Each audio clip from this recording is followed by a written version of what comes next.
besides 22 years and a loss of a lot of money, because remember the last picture he got busted, and I think the way Oliver figured it, that he probably through appeals, probably stayed out of jail for about 5 years, and then did 8 years in federal penitentiary.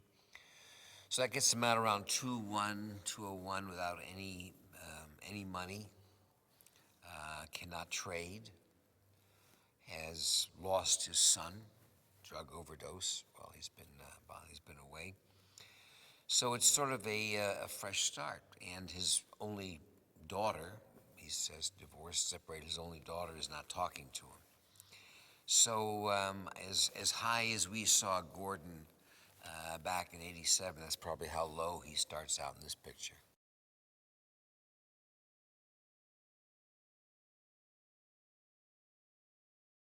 He's certainly learned a lot of lessons. He's had a lot of time to think since he's been in jail. He can see much more clearly, I think, what's happening as we jump to 207, where the movie really sort of starts. And he's working very hard on a book that he's done that is pretty negative, pretty bearish on what's happening in the world, and seeing how banks have begun to sort of trade like hedge funds and taking at risk their investors' money, and a lot of people take umbrage with what he's saying, but we'll see if he turns out to be, if he's right or not.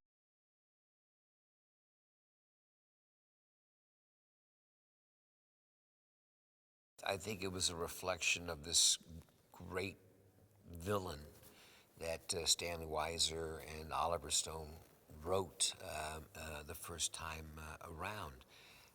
They gave him some great dialogue, some memorable lines, and it became sort of a cult hero within the banking community, and carried on in a life much, much longer than I ever anticipated.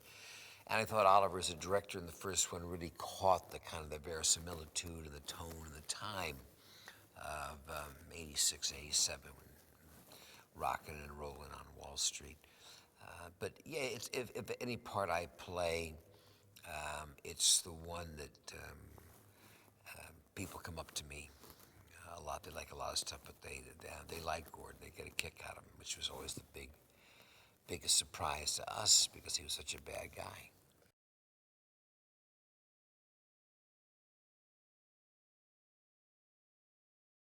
Greed is good, because there's actually, you know, if you can't get a friend, get a dog. Lunches for wimps. They had a lot of good ones, and that one has really stood up. And there is a scene in this movie where I speak about someone once reminding me that I said greed is good. I swear I don't remember it, but it sounds like something I could have said back then, and I was right.